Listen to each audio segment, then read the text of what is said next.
القصة بتبدأ في قرية اسمها بيرج، والقرية دي قديمة ومعروفة بالبحر والصيد. لكن أهل القرية بيقابلوا أزمة كبيرة، وهي التنانين اللي كانوا دايماً بيهجموا عليهم وياخدوا الحيوانات. إنما الناس هناك بيرفضوا يسيبوا بلدهم ويمشوا لأنهم فايكنج، والفايكنج معروفين إنهم عنيدين وأقوياء. وبنتعرف كمان على ولد اسمه هيكب، واللي كان مرعوب من التنانين وبيحاول يهرب منهم. أما ستويك زعيم القرية فبيأمره يخش البيت، وبنشوفه بيهاجم تنين وهو شجاع. والفايكنج بيدافعوا عن نفسهم بأسلحتهم، وهيكب بيروح للحداد اللي اسمه جوبر، وكان عايز يشارك هو كمان في القتال ويحارب التنانين.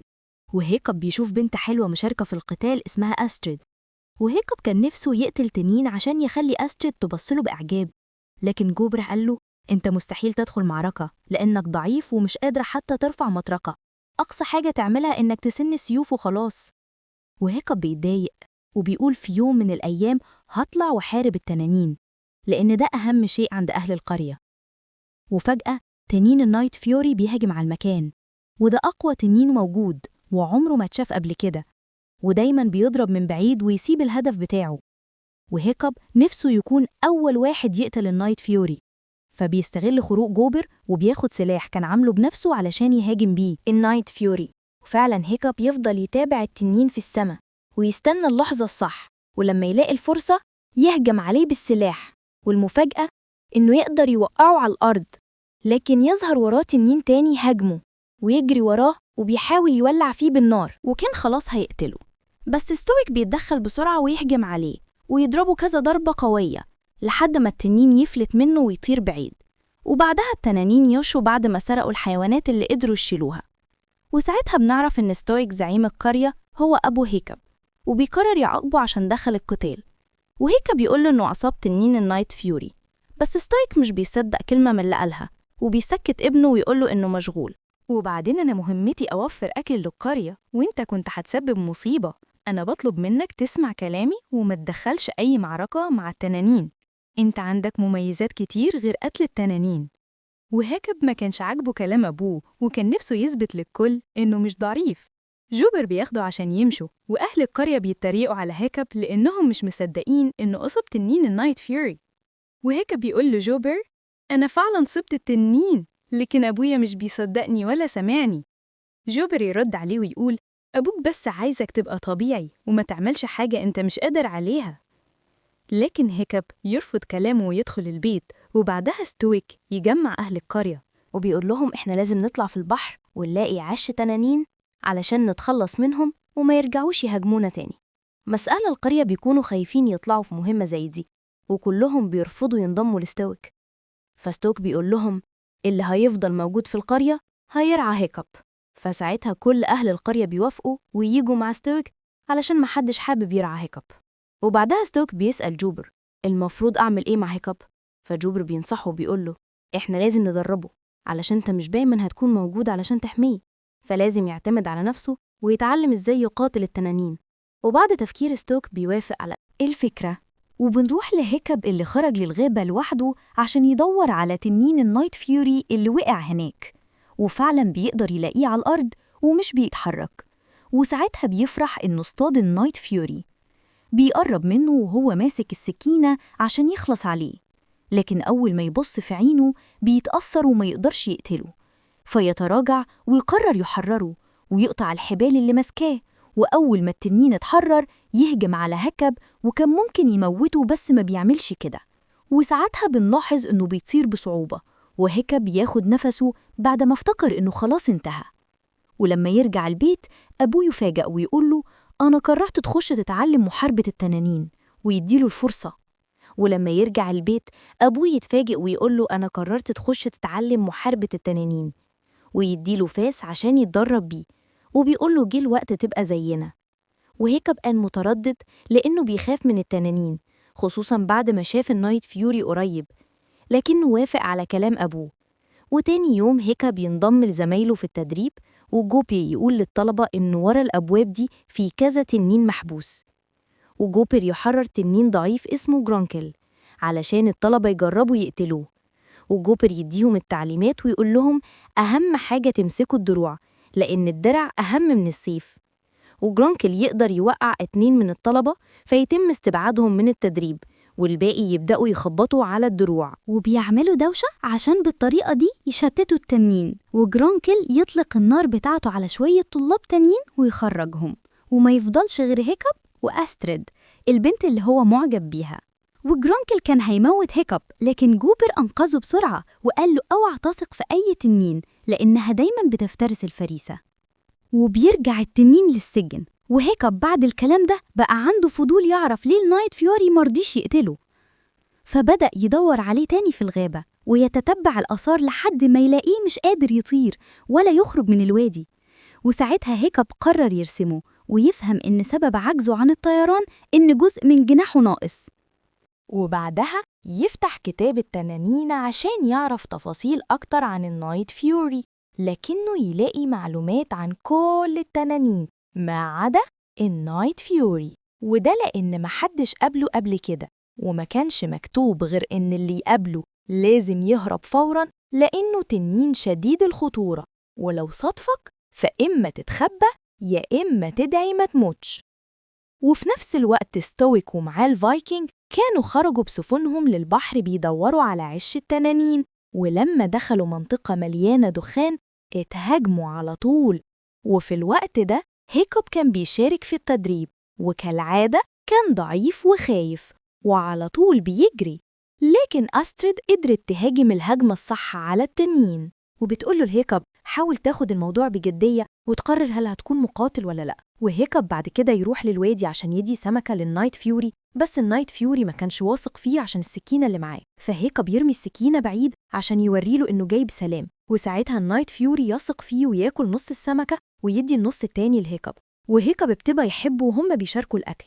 وبعد شوية النايت فيوري يرسم خط على الرملة بجذع شجرة، ولما هيكوب يمشي على الخط يلاقي التنين قصاده وكان نفسه يحط إيده عليه، والنايت فيوري يسمح له يلمسه. وبعدها هيكوب يفضل يقضي الليل كله جنبه في شغل على صناعة شراع لديل النايت فيوري المقطوع، وفعلا ينجح يصنعه ويقرر يسميه توسلس ويديله شبكة مليانة سمك. وهناك هيكوب يلاحظ إن التنين بيخاف من التعبان البحري فيرميه بعيد، وتوسلس ينشغل بالسمك ويبدأ ياكله، وهيكوب يستغل اللحظة ويركب الشراع في ديله. وتوسلس أول ما حس إنه قادر يطير طار من غير تفكير، وهيكوب كان راكب على ديله وهو فرحان إن اختراعه اشتغل، لكن توسلس يرمي هيكوب في المية ويحاول يطير لوحده ويهرب لكنه فشل. وبعدها هيكوب يرجع للتدريب، والمرة دي يواجهه تنين اسمه الزيبلباك، وده عنده راسين، راس منهم بتنفخ غاز وراس تانية بتطلع نار، والمهمة بتاعت الطلاب إنهم يفرقوا بين الراسين ويرشوا مية على الراس اللي بتولع، لكن كلهم فشلوا إلا هيكوب اللي استعمل خطة مختلفة وقدر يخلي الزيبلباك يرجع جوه القفص، والكل اتصدم وما كانوش فاهمين إزاي. وطلع إن هيكوب خوف التنين باستخدام التعبان البحري، والسر ده ما قالهوش لحد، وأستريد فضلت عايزه تفهم إزاي عمل كده. وبعدها هيكوب عمل كرسي يركب بيه على توثلس، وتوثلس فهم إن الشراع اللي في ديله ما يشتغلش غير وهيكوب راكب. وبعدها الاتنين وقعوا وسط الزرع، وهناك هيكوب شاف توثلس بيحب اللعب في الزرع، فاستغل هيكوب الفكرة دي وطبقها تاني يوم في التدريب. وبعدها رجع لتوثلس وفهم إنه لما يداعب تحت رقبته بينام بسرعة، فاستغل ده كمان في التدريب ونجح. وبكده كل الطلاب حبوا هيكوب وبقوا يقربوا منه، وهيكوب فضل على الحال ده فترة طويلة وقدر يهزم تنانين كتير. وستريد بدأت تستغرب وبتغير منه، فبقت تتابع تحركاته، أما هو وتوثلس بقوا أعز صحاب. ومع مرور الأيام ستويك والأسطول بتاعه رجعوا وهم خسرانين، وستويك قال لجوبر إحنا معرفناش حتى نوصل لعش التنانين، لكنه اتفاجئ لما شاف إن أهل القرية بقوا بيحبوا هيكوب، وكان مندهش جداً لما جوبر قال له إن هيكوب بقى يقدر يهزم التنانين. وفي الوقت ده كان هيكوب وتوثلس بيطيروا فوق السحاب، وهيكوب هو اللي ماسك حركة الشراع وبيتمرن على أوضاع الطيران. لكن بتحصل مشكلة، الاتنين ينفصلوا عن بعض فيقعوا ناحية الأرض، وبالصعوبة هيكوب يرضع على ظهر توثلس وينقذ نفسه معاه في آخر لحظة، وبعدها يطيروا وسط الصخور ويحتفلوا إنهم نجحوا، وبعدين يقعدوا جنب عش التنانين وهناك يظهر شوية تنانين صغيرة كانوا عايزين ياكلوا السمك، وهيكب يدي الواحد منهم سمكة والتانيين يفرح ويقعد جنبه، وساعتها هيكب يفهم إن في تنانين طيبة ومش كلها خطر. وبعدها ستويك بيجي يقابل هيكب وبيقول له: أنت تم اختيارك علشان تحارب تنين الجرونكل قدام كل أهل القرية، ولو كسبت هنسمح لك تقتل أول تنين ليك، وأنا متحمس أشوفك وأنت رافع راس التنين على الرمح. وستويك كان فرحان جدا بابنه وبيطلب منه يحكي إزاي اتطور بالشكل المفاجئ ده، بس هيكب بيفضل ساكت ومش بيرضى يجاوب. ساعتها ستويك بيديله الخوذة دي علشان يلبسها وهو بيقتل التنين، وبيقوله: الخوذة دي كانت بتاعت والدتك وانت تستاهلها. وتاني يوم في الحلبة هيكب وأستريد بينزلوا يقتلوا تنين الجرونكل. أستريد كان نفسها تخلص عليه بإيديها، لكنها بتتفاجئ وتتجنن لما تشوف إن هيكب قدر يهزم التنين في ثواني قليلة، وساعتها الحكيمة بتاعت القرية بتختاره علشان يكون هو اللي يقتل تنين النادر بكرة. لكن الموضوع ده بيضايق هيك جداً، لأنه مش عايز يقتل أي تنين من الأساس. بيروح لتوثلز وكان ناوي ياخده ويمشوا من القرية للأبد، لكنه بيتفاجئ بوجود أستريد مستنياه. بتقوله: أنا جاي أفهم إيه اللي بيحصل بالظبط، مفيش حد فجأة كده يبقى بارع بالسرعة دي. أستريد كانت شاكة إنه بيتدرب مع حد. هيكك يحاول يشتتها علشان ما تشوفش توثلز، لكنها بتوقعه وتبعده من طريقها. ولما بتشوف توثلز قدامها لأول مرة بتتصدم جدا.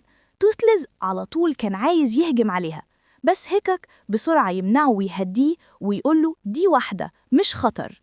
وأستريد كانت مرعوبة وطلعت تجري، بس توثلز بسرعة مسكها ورماها على جذع شجرة.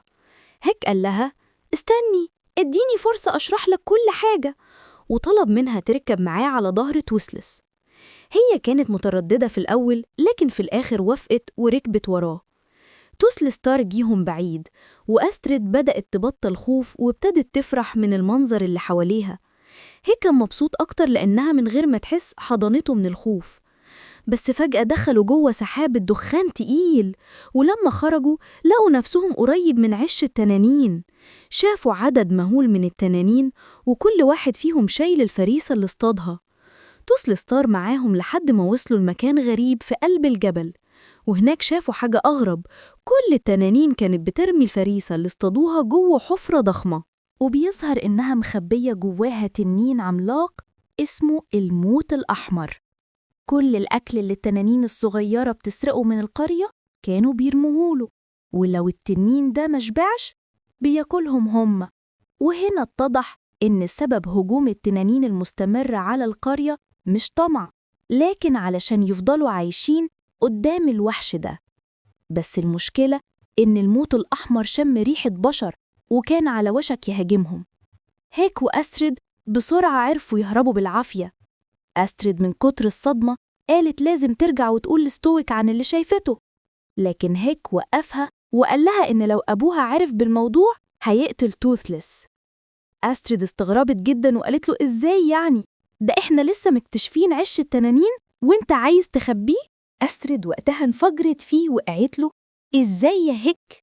ده أكبر اكتشاف للفايكنج من سنين، العش والتنين الضخم ده اللي كان أبوك بيحلم يلاقيه طول عمره. هيك قال لها: لو أبويا عارف بالمكان توثلز هيموت وكل التنانين دي هتنتهي، أنا مش هسمح بده يحصل. أستريد ما قدرتش تفهمه وقتها، كانت متلخبطة بين حبها لقريتها وبين اللي شافته مع توثلز، لكن في الآخر قررت تثق في هيك وقالت له: تمام، المرة دي هسمع كلامك، بس لازم نتصرف قبل ما أبوك يكتشف الحقيقة بنفسه. تاني يوم اتجمع كل أهل القرية علشان يتفرجوا على هايك وهو بيواجه أول تنين في حياته. ستويك وقف قدام الناس وقال: من أسبوعين لو حد قال لي إن ابني هيبقى الأول في التدريب ما كنتش هصدق، لكن دلوقتي أنا فخور بيه جدا، ومن النهاردة هيبقى مقاتل فايكنج زينا كلنا. هايك كان بيسمع الكلام ده وهو متلخبط، وقال لأستريد: أنا مش عايز أكمل في التقاليد الغلط دي. ولما دخل الحلبة ووقف قصاد تنين النمر، فجأة رمى الدرع والسيف وقرر يواجهه بطريقة مختلفة. هيكب حاول يهدي التنين لأنه ما كانش عاوز يقتله. شال الخوذة وقال قدام الكل: أنا مش شبهكم يا فايكنج. الكلام ده صدم الحضور، وستويك اتجنن وبدأ يخبط بالمطرقة على الحديد. التنين حس بالخطر وهاجم هيكب. استريد جريت تدافع عن هيكب، لكن ما قدرتش توقف التنين. وفي اللحظة دي توثلس سمع صراخ هيكب وفضل يعافر لحد ما قدر يطير. التنين كان خلاص هيخلص على هيكب، لكن توثلس وصل في الوقت المناسب وأنقذه واتدخل في معركة مع تنين النادر. النادر خاف من توثلس وانسحب، بس الفايكنز اتدخلوا علشان يخلصوا على توثلس. توثلس صدهم وفضل يبعدهم عن طريقه، وساعتها ستويك نفسه دخل يقاتل توثلس. وتوثلس كان خلاص هينهي على ستويك، لكن هيك وقف قدامه ومنعه. الفايكنز استغلوا اللحظة دي وقبضوا على توثلس وربطوه. بعدها ستويك خد ابنه لوحده وقال له بغضب: انت طلعت كداب. هيك حاول يعتذر وقال له: ازعل مني أنا، بس بالله عليك ما تأذيش توثلس. ستويك انفعل أكتر وقال له: ازاي همك كله على التنين؟ التنانين قتلوا مئات من شعبنا. هيك رد عليه: واحنا كمان قتلنا آلاف التنانين. الفرق إنهم مش بيهاجمونا علشان يقتلونا، ده غصب عنهم. التنانين بتسرق حيواناتنا علشان يقدموها لتنين عملاق بيحكمهم، ولو ما كلش بياكلهم هو. ستويك اتصدم من الكلام وفهم إن ابنه وصل فعلا لعش التنانين، فقال له بحدة: إزاي وصلت هناك؟ هيك اعترف وقال: توثلس هو اللي وصلني. ساعتها ستويك خد قرار خطير، قرر يسيب ابنه مقيد ويستغل توثلس علشان يقوده لغاية العش. التنانين وهيكب كان عايز يمنع أبوه بأي طريقة، لأنه عارف إن دي معركة خطيرة ومحدش هيطلع منها سليم. بس ستويك زقه بعيد وقال له ببرود: أنت ما عدتش ابني. الكلام وجع هيكب، وهو واقف عاجز بيبص لتوثلس اللي مربوط على السفن وما قدرش يعمل حاجة. السفن كلها بدأت تتحرك للبحر، وهيكب واقف مكانه محطم. في اللحظة دي أستريد قربت منه علشان تواسيه وسألته: ليه ما قتلتش توثلس أول ما شفته في الغابة؟ رد عليها وقال: لما بصيت في عينه ما قدرتش، حسيت إنه شبهي. أستريد بصت له بتركيز وسألته: طب دلوقتي هتعمل إيه علشان تنقذه؟ قال لها بحماس: جات لي فكرة. على طول جري ناحية أصحابه اللي كانوا بيتدربوا معاه وفتح لهم الأقفاص اللي فيها التنانين. هيكب علمهم إزاي يتعاملوا معاهم ويكسبوا ثقتهم علشان يقدروا يكونوا أصدقاء بدل ما يفضلوا أعداء. وفي نفس الوقت ستويك كان بيقود الأسطول وهو ماشي في الاتجاهات اللي توثلس بيبص ناحيتها، لحد ما فعلاً وصلوا لعش التنانين. الفايكنج بدأوا يضربوا الجبل بالأسلحة، وبعدها رموا كورة مشتعلة جواه. التنانين اتخضوا وطاروا بعيد، والفايكنج افتكروا إنهم كده كسبوا وبدأوا يحتفلوا. بس ستويك كان حاسس إن الموضوع مش سهل كده. وفعلاً فجأة الأرض اهتزت، والتنين الأحمر العملاق قام وبدأ يهد الجبل كله. الفايكنج اتصدموا من حجمه الضخم والرعب مسكهم. حاولوا يهاجموه بكل قوتهم، لكن ولا ضربة أثرت فيه. رد عليهم بنفسه وطلع لهيب نار رهيب دمر بيه السفن كلها. ساعتها ستويك وجوبر بصوا لبعض وهم مذهولين وفاهمين إنهم في ورطة كبيرة جدا. وستويك وجوبر بيتفقوا إنهم يشتتوا التنين عقبال ما الفايكنج يهربوا، والتنين كان على وشك ياكلهم، لكن بيوصل هيكب وأصحابه بالتنانين، وأصحاب هيكب بيشتتوا التنين عقبال ما هيكب يروح يحرر توثلس من النار. لكن مع الوقت صحاب هيكب فقدوا السيطرة على التنانين، والتنين الأحمر ضرب بديله في السفن، فهيكب وتوثلس بيقعوا في المية، وهيكب بيفقد الوعي، لكن أبوه بينقذه. وبعدها نزل علشان يحرر توثلس، وتوثلس خرج للبر وهيكب ركب عليه. وستويك بيتأسف لهيكب على كل شيء وبيقول له: انت مش مضطر تحارب التنين. هيكب قال له: بالعكس، احنا من الفايكنج ودي مخاطرة حياتنا. وستويك بيقول: أنا فخور إنك ابني. وفي اللحظة دي أصحاب هيكب رجعوا يركبوا التنانين بتاعتهم، وكل واحد جه يساعد في المعركة. التنين الأحمر كان على وشك يفترس ستريد، لكن طاسلس اندفع وضربه ضربة قوية أنقذتها، وقبل ما تقع أخدها ووداها لبر الأمان. هيكاب في اللحظة دي جات له فكرة جريئة علشان يقضي على الوحش العملاق. أكبر طاسلس يهجم عليه تاني، فالتنين الأحمر استشاط غضب وقرر يسيب كل حاجة ويطارد طاسلس. هيكاب كان مبسوط إن خطته ماشية زي ما خطط لها، وخلى طاسلس يطير عالي جدا وسط السحاب لدرجة إن التنين مبقاش شايفهم. ومن فوق طاسلس بدأ يستغل الموقف ويهجم على التنين الأحمر ضربات سريعة متتالية. التنين اتعصب أكتر وخرج عن سيطرته وبدأ ينفخ نار بشكل عشوائي مجنون حوالينه. اللهب مس الشراع اللي في ديل طاسلس وولع فيه. هيكاب استنى اللحظة الصح، ولما التنين فتح بقه خلى توثلس يضرب نار جواه. النار خبطت في الغاز اللي مليان بقه، فالتنين انفجر من جوه ووقع على الأرض ميت. لكن للأسف توثلس وهيكاب اتخبطوا في ديله، وهيكاب اتفقد وعيه ووقع في وسط النار. توثلس نزل بسرعة علشان ينقذه وغطاه بجسمه وسط اللهيب. بعد ما المعركة خلصت والدخان هدي، ستويك بدأ يدور على ابنه في كل مكان وما كانش لاقيه. فجأة شاف توثلس لوحده والكل افتكر إن هيكاب مات، لكن الحقيقة إن توثلس كان محتضن هيكاب جواه وأنقذه من الموت. هيكاب كان عايش بس فاقد الوعي. ستويك في اللحظة دي اتأثر جدا وشكر توثلس إنه أنقذ ابنه. وبعد ساعات هيكاب صحي من النوم وهو في بيته، وأول حاجة شافها قدامه كانت توثلس واقف جنبه. وتوثلس كان مبسوط جدا إن هيكاب رجع بخير. وهناك هيكاب اكتشف إن رجله اتقطعت في المعركة، لكن جوبر عمل له رجل حديدية وركبها مكانها. في الأول ما كانش قادر يتحرك بيها بسهولة، لكن توثلس وقف جنبه وساعده. ولما خرجوا من البيت اتفاجئ هيكاب إن التنانين بقوا عايشين مع أهل القرية عادي جدا وكأنهم جزء من حياتهم اليومية. الكل كان جاي يسلم على هيكاب ويحييه، وأسترد ما تأخرتش وجت تطمن عليه. جوبر سلمه شراع جديد علشان يركبه لتوثلس، وبالفعل هيكاب ركبه.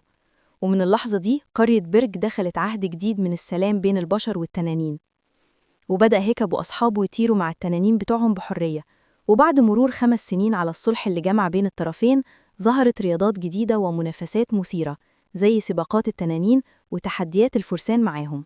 واللي بيجمع أكبر عدد في السبت بتاعه هو اللي بيكسب الجولة. كمان القرية بقت مجهزة باسطبلات خاصة للتنانين، ومعاها خدمات كتيرة علشان يعيشوا مرتاحين جنب البشر. نرجع لمسابقة التنانين والفرسان. ستويك كان بيشجع أسترد وبيقول قدام الكل: دي هتبقى مرات ابني في المستقبل. أسترد ومعاها تنينها ستورم فلاي قدروا فعلا يكسبوا التحدي، والناس كلها كانت بتسقف لهم وتحييهم. أما هيكاب ما شاركش في المسابقة، لكنه كان بيطير بعيد مع توثلس يحلقوا عالي في السماء. فجأة هيكاب انفصل عن تنينه ووقع من ارتفاع ضخم، لكن في اللحظة دي شغل أحدث اختراع عمله: جناحات ميكانيكية بتخليه يقدر يطير بنفسه. بعد فترة بتقابله أسترد وبتسأله: أنت ما حضرتش المباراة النهاردة ليه؟ فيرد عليها إنه تعمد يتجنب أبوه لأن والده عايزه يبقى زعيم القرية من بعده، لكنه رافض الفكرة. بيقول لها إنه مش جاهز يتحمل المسؤولية دي، وإن إدارة القرية مش من طموحه ولا من اهتماماته. أستريد فرحت لما سمعت من هيك إنه أبوه عايزه يبقى زعيم القرية، وقالت له: ده شرف كبير إنك تبقى الزعيم. وأثناء ما هما بيتكلموا هيك لمح دخان طالع من بعيد. على طول ركب هو وأستريد على تنانينهم وانطلقوا ناحية الدخان علشان يعرفوا إيه اللي بيحصل. هناك اتفاجئوا بجبل جليدي ضخم طالع من وسط البحر، فبقوا متسائلين: إيه اللي جاب الجبل الجليدي ده هنا؟ وإيه اللي حصل بالظبط؟ وفجأة ظهر صيادين تنانين ورموا شبكة قوية على تنين ستورم فلاي وقدروا يصطادوه. في اللحظة دي هيك سحب سيفه المشتعل وواجه الصيادين علشان ينقذ التنين. وهنا ظهر قائدهم إيريت اللي كان فاكر إن هيك وأستريد هم السبب في ظهور الجبل الجليدي، واتهمهم إنهم دمروا الحصن بتاعهم. وإيريت قال لهم: انتوا وأصحابكم سرقتوا التنانين بتوعنا. هيكت وأسترد بصوا لبعض ومش فاهمين هو بيتكلم عن إيه. فرد هيكت بسرعة: إحنا ما سرقناش أي تنانين، وبصراحة ما نعرفش حتى عن تنين بيطلع جليد من بقه. الكلام ده كان صدمة ليهم، لأنهم لأول مرة يسمعوا إن في فرسان تانيين بيركبوا التنانين. هم كانوا معتقدين إنهم الوحيدين في العالم اللي عندهم الصلة دي مع التنانين. لكن إيريت قطعهم وقال: الوقت جه علشان أصطاد النايت فيوري وأسلمه للقائد دراجو. القائد بيجمع التنانين كلها علشان يسيطر على العالم. هنا هيكا تتعصب جدا من أسلوبه وقال له بحزم: إحنا مش هنكمل الحوار ده، هنمشي حالا. لكن إيريت أمر رجالته يهاجموا عليهم فورا. في اللحظة دي توسيلس اتدخل بسرعة واستعد علشان يحمي هيكت وأستريد. وفي الوقت ده هيك وأستريد قدروا يحرروا ستون فلاي من الشبكة وهربوا بسرعة. لكن قبل ما يبعدوا صاح إيريت وراهم وقال: دراجو هينتقم منكم. بعدها رجع هيك وأستريد على القرية، وهيك جري بسرعة على والده ستويك علشان يحكي له اللي حصل. في البداية ستويك ما اهتمش بكلامه قوي، لكن لما هيك ذكر اسم دراجو وقال له إنه بيبني جيش من التنانين وعايز يسرق كل التنانين اللي عندهم، اتصدم ستويك بشكل واضح. بان على ملامحه إنه يعرف دراجو كويس. على طول أمر كل أهل القرية إنهم يحبسوا تنانينهم جوه القرية وممنوع أي تنين يخرج. هيك اتفاجئ من رد الفعل العنيف وقال له: كل ده علشان دراجو؟ فرد ستويك بوجه جد: دراجو ده شخص مجنون، وجوده خطر علينا كلنا. دراجو ما عندوش ضمير، وطالما بيجمع جيش من التنانين يبقى احنا في خطر كبير. لكن هيكب حاول يقترح: طب ما نروح نكلمه، يمكن نقدر نقنعه ونوقف اللي بيعمله. ستويك رفض بشدة وقال: الكلام مع دراجو ملوش فايدة، الراجل ده مش هيغير رأيه أبداً. الحل الوحيد إننا نحصن القرية ونستعد للحرب. هيكب مقتنعش بكلام والده وقال في نفسه إن الحل مش الحرب. بسرعة ركب توثلس وطار قبل ما بوابات القرية تتقفل. أستريد لما شافت اللي حصل ما ترددتش، ركبت تنينها وهربت وراه. الاتنين معاً راحوا على سفينة إيريت، وفاجئوه لما سلموا نفسهم بإرادتهم. إيريت وقف مستغرب وسأل هيكب: أنت ليه بتسلم نفسك كده؟ ابتسم هيكب وقال: أنا جاي علشان عايز أقابل دراجو، عايز أغير رأيه في موضوع سرقة التنانين. لازم يفهم إن بمجرد ما تكسب ثقة أي تنين، التنين هيعمل أي حاجة علشانك من غير ما تحتاج تسيطر عليه بالقوة. إيريت ضحك بسخرية ورفض كلامه، لكنه ملحقش يكمل. فجأة وصلت سفن ستويك وجوبر ومعاهم مقاتلي القرية. الهجوم كان قوي، قدروا يهزموا رجال إيريت بسرعة وحتى استهزأوا بيه. ستويك بصله هيكب بغضب وقال له: يلا ارجع معايا القرية حالا. لكن هيكب رفض وقال إنه عايز يكمل طريقه ويكلم دراجو بنفسه. ستويك زعق فيه وقال: انت مش هتعرف تغير رأيه، الراجل ده ما بيدورش غير على الحرب. وبصوت جاد بدأ يحكي: زمان أنا كنت حاضر اجتماع لزعماء القبائل، كنا بنتناقش إزاي نتصرف مع كارثة التنانين اللي مهددة حياتنا. وفجأة دخل دراجو الاجتماع وقال لنا إنه عنده طريقة يقدر يسيطر على التنانين ويوظفهم علشان يحمونا منهم، بس بشرط إننا نرقع له ونعترف بيه كقائد علينا كلنا. طبعاً محدش وافق وضحكنا عليه قدام الزعماء. تنهد ستويك وهو متذكر، بس رد فعله كان مرعب. فجأة هجم علينا جيش من التنانين اللي تحت سيطرته. الاجتماع كله اتحول لمجزرة، وكل الزعماء ماتوا، وأنا الوحيد اللي نجيت. ومن يومها وأنا عارف إن دراجو وحش خطير وما ينفعش نتكلم معاه. بص لابنه وقال له: علشان كده أنا خايف عليك يا هيكب، لو واجهته مش هتخرج حي. لكن هيكب كان مصر: لازم أحاول، لازم أوريه إن في طريقة تانية غير الحرب. وركب توثلس وطار في السماء قبل ما حد يمنعه. ستويك اتعصب جدا من عنده وقال: العند ده هيضيعك. أستريد حاولت تجري وراه، لكن ستويك وقفها وقال لها بحزم: لأ، تفضلي هنا. وأثناء طيران هيكب وتوثلس في السماء، فجأة بيظهر شخص غامض لابس قناع وراكب على تنين ضخم. هيكب وتوثلس اتوتروا جدا منه وحاولوا يتفادوه، لكن الهجوم كان سريع وخلاهم يتشتتوا. وفجأة طلع تنين تاني من تحتهم وخطف هيكب بعيد. توثلس حاول يلحقه، لكنه وقع في المية المتجمدة، ولأنه مش بيعرف يطير من غير توجيه هيكب اتشلت حركته وما قدرش ينقذه. في اللحظة دي طلعت تنانين مائية ضخمة وأخدوا توثلس معاهم واختفوا في أعماق الجليد. أما هيكب، التنانين اللي خطفوه طاروا بيه لحد جبل جليدي عملاق ودخلوه لجوه كهف مظلم مليان صدى وأصوات غريبة. هيكب كان متوتر جدا، فطلع سيفه المشتعل علشان يدافع عن نفسه ويحاول يخوف التنانين تبعد عنه. لكن قبل ما يعمل أي حاجة الشخص المقنع ظهر من جديد برمشة عين، أشار بإيده، والتنانين استجابت لأوامره بشكل غريب، ورجعوا جابوا توسلس لهيكب. هنا هيكب اطمن لما شاف صديقه بخير، لكن في نفس الوقت وقف مذهول، لأنه لأول مرة يشوف شخص عنده القدرة إنه يخلي التنانين تطيعه كأنهم جنود عنده. الشخص المقنع بدأ يتكلم مع هيكب، ولما قرب منه لاحظ الجرح الصغير اللي في دقنه. فجأة مد إيده وخلع القناع، وهنا ظهرت المفاجأة الكبرى. اللي ورا القناع مش رجل، دي امرأة. بصت لهيكب بعيون مليانة دموع وقالت: أنا مش مصدقة، بعد كل السنين دي بشوفك قدامي تاني. هيكب اتجمد في مكانه وسألها بارتباك: انت مين؟ ابتسمت بحزن وقالت: حقك ما تعرفنيش، لأني لما سبتك انت كنت لسه رضيع. وهنا الصدمة الحقيقية، طلعت إنها فالكا أم هيكب. هيكب وقف مذهول مش قادر يصدق اللي بيحصل، وفي نفس الوقت كان ستويك وجوبر بيدوروا على أثر هيكب. وصلوا عند الحفرة اللي وقع فيها توثلس، وهناك لقى ستويك خوذة ابنه. قلبه اتقبض وأدرك إن هيكب في خطر. بسرعة شمم تنينه ريحة الخوذة علشان يتتبع أثره. نرجع لهيكب اللي كان لسه واقف مذهول من الصدمة، وفالكا مدت إيديها وقالت له: تعالى، في حاجات كتير لازم تعرفها. لما دخل هيكاب مع فالكا جوه الجبل اتفاجئ بمشهد مبهر. مئات التنانين عايشة مع بعض في وئام بألوان وأحجام مختلفة. المكان كله مليان حياة. هيكاب بص حواليه بدهشة وسألها: انتي كنتي فين طول السنين دي؟ فالكا ابتسمت وقالت: أنا هنا بقالي 20 سنة، بعيش مع التنانين وبحميهم من دراجو والصيادين اللي أذوا منهم كتير. هيكاب كان منبهر بكل اللي شايفه، وأكتر حاجة لفتت انتباهه كانت طريقة تعامل التنانين معاها، كأنها جزء منهم.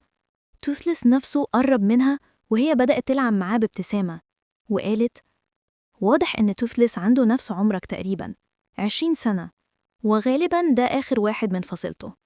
هيكاب اتأثر بكلامها وقال لها: أنا كمان أنقذته، زمان لقيته في الغابة مصاب وركبت له شراع صناعي علشان يقدر يطير تاني. فالكا بصت له باندهاش وقالت: أبوك وافق يبقى عندك تنين؟ ده غريب. فرد هيكاب وهو فخور: أنا قدرت أغير رأي أبويا، مش بس كده، غيرت رأي القرية كلها. دلوقتي كل واحد في قريتنا عنده تنين، وبقوا أصدقائنا بدل ما يكونوا أعدائنا. فالكا بتفرح جدا، وهيكاب بيحكي لها عن اللي عمله، وبتقوله: أنا زمان حاولت أقنع والدك إننا نقدر نعيش مع التنانين في سلام، لكن هو ما كانش راضي يسمع. وبتكمل الحكاية: في يوم من الأيام تنين اقتحم بيتنا وكان بيقرب منك وإنت لسه رضيع. أنا جريت بسرعة علشان أحميك، لكن اكتشفت حاجة ما كنتش متخيلها. التنين ما كانش جاي يؤذيك، كان بيلعب معاك. وقتها فهمت إن التنانين مش كلها وحوش، بالعكس دي كائنات طيبة. وأثناء اللعب التنين بالغلط سبب لك العلامة اللي في وشك. اللحظة دي غيرتني للأبد. أول ما بصيت في عينيه حسيت بحاجة قوية جدا، ومن ساعتها ما قدرتش أقتل أي تنين. لكن ستويك دخل علينا فجأة وهاجم التنين. التنين اتخض وخطفني وهرب بيا بعيد، ومن يومها حياتي اتغيرت. ما رجعتش البيت ولا شفتكم تاني. عشت هنا وسط التنانين أرعاهم وأحميهم لمدة 20 سنة. فالكا بتاخد هيكاب وتوريه المكان كله، وبتشرح له إن ده مش مجرد كهف، ده بيت تنين أسطوري وضخم جدا اسمه الألفا. الألفا واحد من أندر أنواع التنانين، وعنده قدرة غير عادية، يقدر يسيطر على كل التنانين حواليه عن طريق موجات صوتية خاصة بيطلقها. غير كده أنفاسه مش نار، لكن جليد قوي بيطلع من بقه، وهو اللي صنع الجبل الجليدي الضخم اللي شايفينها حوالينا. بفضله التنانين كلها عايشة هنا في سلام وأمان. في نفس الوقت ستريد وأصحابها كانوا قلقانين جدا على هيكاب، وافتكروا إن دراجو هو اللي خطفه. ستريد تقرر تاخد خطوة جريئة، تخطف إيرت بنفسها وتطير بيه على تنينها، وهي في الجو بتهدده وتقوله: يا توصلنا لمكان دراجو يا إما هرميك من هنا. إيرت في الأول بيرفض وبيحاول يتمسك بموقفه، لكن ستريد ما بترحمش، بتسيبه يقع من التنين وهو بيصرخ في الهوا لحد ما يستسلم ويقول: موافق، هوديكوا لدراجو. وقتها ستراد بتمسكه تاني وتنقذه في آخر لحظة. بعدها هيكاب وفالكا بيخرجوا من الجبل ومعاهم عدد كبير من التنانين اللي بيعيشوا هناك، وفجأة بيظهر تنين الألفا من وسط المية وبيطلق كميات هائلة من السمك للتنانين. كل التنانين بتبدأ تأكل بشهية حتى توسلس نفسه بينضم ليهم. هيكاب بيستغل اللحظة دي ويضيف المكان الجديد لخريطته في الوقت اللي فالكا بتكون منبهرة جدا وهي شايفة ازاي ابنها ابتكر أجنحة يقدر يطير بيها بنفسه، لكنها بتتوتر لما تلاقيه على وشك يخبط في الصخور، لكن توسلس في آخر لحظة بينقذه كالعادة. فالكا بتجري تطمن على هيكاب وبتبصله بحنان وبتوعده إنها المرة دي مش هتسيبه أبدا، وبتطلب منه يسامحها على غيابها الطويل. بعدين بتقوله أنا هعلمك كل اللي عرفته عن التنانين طول السنين دي. وأول حاجة بتوريها له إنها تكشف سر جديد عن توسلس نفسه، بتوريه إزاي يقدر يمد مجسات مخفية من على ظهره تساعده في الطيران والتحكم. والمفاجأة إن توسلس نفسه ما كانش يعرف الميزة دي في جسمه، فبيبص لهيكاب وكأنه بيكتشف جزء جديد من نفسه لأول مرة. فالكا بتبص لهيكاب بحب وبتقوله أنت ورثت مني حب التنانين، وسوا هنكتشف أنواع أكتر. حب التنانين هو اللي بيربطنا ببعض، وهنخلي العالم مكان آمن لكل التنانين. وبتحضنه وهي متأثرة في لحظة مليانة مشاعر ما بينهم. في الوقت ده بنرجع لأستريد وباقي الأصدقاء اللي كانوا مع إيريت. إيريت بيوصلهم أخيراً للمكان اللي مستخبية فيه دراجو. أستريد بتتسلل بهدوء وبتراقب المكان من بعيد، وبتكتشف إن دراجو مخبي تنين ضخم وقوي جداً تحت المية. لكن فجأة رجال دراجو بيهجموا عليهم من كل اتجاه، بيخدروا كل التنانين اللي معاهم وبيقدروا يقبضوا على أستريد والفرسان واحد ورا التاني. بعدين بياخدوهم كلهم لعند دراجو، وفي اللحظة دي واحد من التنانين اللي كانوا متخدرين بيفوق فجأة ويبدأ يهيج ويحاول يتحرر. رجال دراجو بيتراجعوا، لكن دراجو بنفسه بيأمرهم يسيبوا التنين، وبيقف قصاده بكل جرأة. ولما التنين ينفط نار قوية نحوه، دراجو بيمد جاكيته المصنوع من جلد التنانين وبيصد الهجوم كأنه ولا حاجة. بيصرخ فيه بصوت مرعب ويخوفه بحركاته. التنين رغم قوته بيتهز من الخوف، وبالنهاية بيركع قدام دراجو كعلامة استسلام. في اللحظة دي إيريت بيحاول يتدارك الموقف ويتظاهر إنه هو اللي قبض على ستريد وأصحابها عمداً، وبيقول لدراجو القرية بتاعتهم مليانة تنانين، لو سبتهم يمكن يقضون ليهم. لكن ستريد بعنادها المعروف بتقطعه وبتصرخ في وش دراجو هيكاب هو اللي هيجي، هو أعظم فارس تنانين وراكب على أقوى تنين في العالم النايت فيوري، وهيكاب هيدمر المكان بتاعك ده وينقذنا كلنا. دراجو بيتفاجئ لما يسمع إن مش هيكاب بس، لكن كل اللي معاها فرسان بيركبوا تنانين. الصدمة دي بتخليه يغير خطته فوراً. بيقرر يشن هجوم على الجبل الجليدي اللي فيه تنانين فالكا، ويبدأ بتدمير تنين الألفا عشان يسيطر على باقي التنانين، وبعدها يحط هدفه النهائي الهجوم على قرية بيرك نفسها. وقبل ما يكمل أوامره بيأمر رجاله يقتلوا إيريت علشان يثبت ولاؤه. لكن في آخر لحظة تنين ستورم فلاي بتاع ستريد بيتدخل وينقذه من الموت، وبتبدأ معركة صغيرة وسط جنود دراجو. في اللحظة دي إيريت بياخد قرار مصيري، يسيب صف دراجو ويتحالف مع أستريد وأصحابها. رجال دراجو بيقرروا يتخلصوا منهم، وبيمسكوا إيريت وأستريد علشان يرموهم في البحر. لكن فجأة إيريت بينقلب عليهم، بيهاجمهم بسرعة وبيحرر نفسه وبيستولي على أسلحتهم، وبمهارة بيقدر يخدر عدد كبير منهم ويقضي على الباقي لينقذ أستريد وباقي الفرسان. بعدها الكل بيتحرك بسرعة علشان يحرروا تنانينهم من الأسر. في نفس الوقت هيكاب كان بيستعد يسيب مكان فالكا علشان يروح يواجه دراجو، لكن فجأة بيظهر ستويك قدامه ومعاه جوبر. ستويك بيحاول ياخده بالقوة علشان يبعده عن الخطر، لكن هيكاب بيوقفه في آخر لحظة وبيقول له استنى يا أبي، في حد لازم تشوفه. وفجأة ستويك بيتفاجئ بمنظر ما كانش يتخيله أبداً. فالكا واقفة قدامه بعد 20 سنة، عينه بتتسع وصوته بيتقطع من الصدمة، مش قادر يصدق اللي شايفه. فالكا بتبص لستويك بعين مليانة دموع وبتقوله أنا عارفة إنك متضايق، سبتك وسبت ابننا طول السنين دي، بس أنا ما كنتش قادرة أعيش في برج وسط حرب مع التنانين، وكنت مؤمنة إن في طريق أفضل. عارفة إني غلطت لما سبتك تتحمل تربية هيكب لوحدك. لكن ستويك بيقرب منها وبصوت دافئ بيقول لها: أنا عمري ما هلومك، ولسه شايفها جميلة زي زمان. الأهم إنك عايشة قدامي دلوقتي. المشاعر بتغلبهم، وهيكب بيشاركهم الحديث ويحكي لمامته كل اللي مر بيه في ال5 سنين اللي فاتت، إزاي اتغيرت القرية وإزاي بقى كل واحد عنده تنينة. ووسط اللحظة دي ستويك ما بيقدرش يمنع نفسه، فبيغني لها الأغنية اللي كانوا دايماً بيغنوها سوا زمان، وبيقول لها: مفيش حاجة في الدنيا هتبعدني عنك تاني. وبيمسك إيديها وبيبدأ يرقص معاها وسط الكهف، لحظة مليانة حب وسعادة ودموع لم الشمل. في الآخر بيبصلها بعزم وبيقول: يلا نرجع البيت، نعيش كعيلة من جديد. فالكا بتوافق وبتبتسم لأول مرة بجدية، لكن قبل ما فرحتهم تكتمل، السعادة بتتقطع فجأة بظهور الخطر الكبير. التنانين اللي عايشة في الجبل الجليدي بتبدأ تطير مرعوبة في السماء بعد ما حسوا بالخطر. فجأة أصوات الانفجارات بتملى المكان والجبل بيتعرض لهجوم ضخم. جيش دراجو وصل. فالكا بتغلي من الغضب وبتطير فوراً بتنينها علشان تساند تنين الألفا وتواجه الغزاة. وفي نفس اللحظة استريد وباقي الفرسان بيوصلوا معاهم تنانينهم، وبتبدأ معركة شرسة بين تنانين الجبل الجليدي وتنانين دراجو.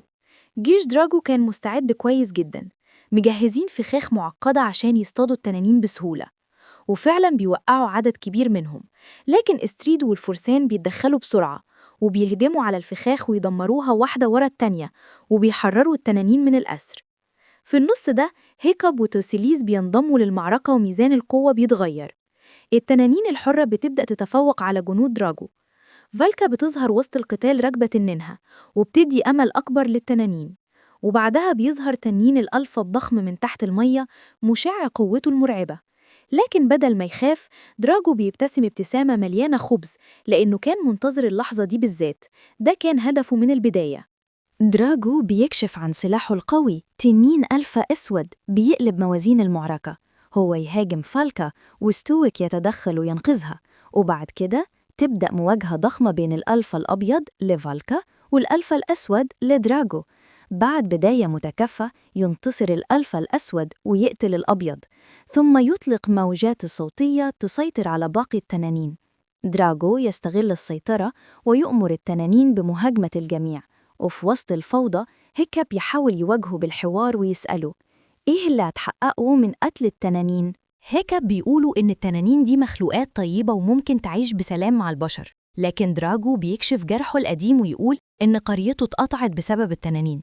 هجموا عليهم زمان، قتلوا أهله ودمروا بلدته، ومن ساعتها قرروا إنه يحرر الشعوب من التنانين كلها، وناوي يجمع كل التنانين علشان يقضي عليها.